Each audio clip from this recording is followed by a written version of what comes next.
Salut tout le monde, j'espère que vous allez bien. Nouvelle vidéo pour parler du garant financier, ok? Vous êtes toujours autant nombreux à me demander si un garant financier doit être obligatoirement un membre de votre famille. Si vous n'avez pas un membre de votre famille qui peut vous prendre en charge, comment faire et tout. Donc, je vais vous répondre dans cette vidéo, ok? Donc, le garant financier, d'abord, pour commencer, c'est une personne qui va démontrer qu'elle a suffisamment assez de fonds pour vous prendre en charge pendant vos études au Canada. Cependant, le garant financier n'est pas obligatoirement un membre de votre famille.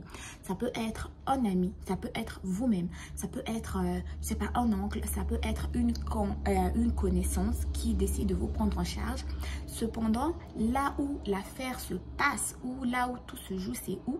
C'est au niveau de la lettre explicative. Dans la lettre explicative, ce garant financier-là, ou vous-même, vous devez expliquer le lien qui vous unit.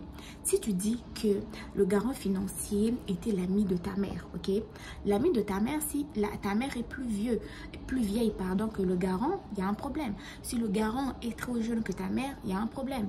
Ou si tu dis que le garant financier est ton ami et que tu ne sais pas comment expliquer, vous êtes connus comment, votre amitié et tout, ça va causer un problème. Dans le fond, ce qui doit se passer, c'est que dans la lettre explicative, tu dois expliquer d'une façon cohérente la relation entre toi et ce garant financier-là.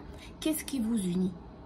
Qu'est-ce qui le motive à vous prendre en charge? Comment est-ce que vous êtes connu? Il faut que ça soit d'une façon cohérente. Si tu dis que oh, c'est une connaissance alors que toi, par exemple, tu vis dans un pays, je sais pas, un pays en Asie, lui, il vit aux États-Unis et qu'il n'y a jamais vraiment un lien palpable, je sais pas, quelque chose qui peut prouver l'amitié là que tu peux mettre, il va avoir un problème.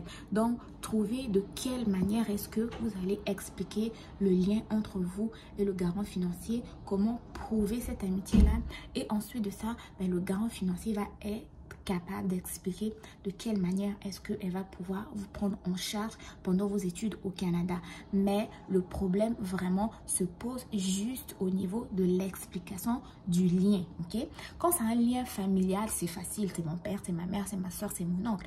Mais quand c'est un lien qui n'est pas familial, donc quand c'est quelqu'un de l'extérieur, c'est un ami ou une connaissance, le problème se pose au niveau de l'explication de ce lien-là.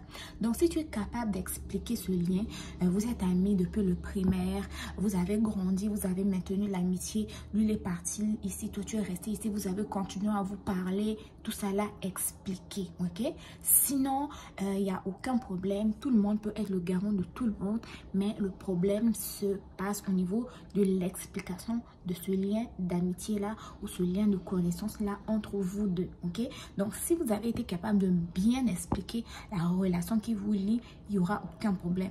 Mais si vous n'avez pas pu expliquer le lien qui vous lie, même si le garant a des milliards, des trillions ou comment, ça ne marchera pas, ok?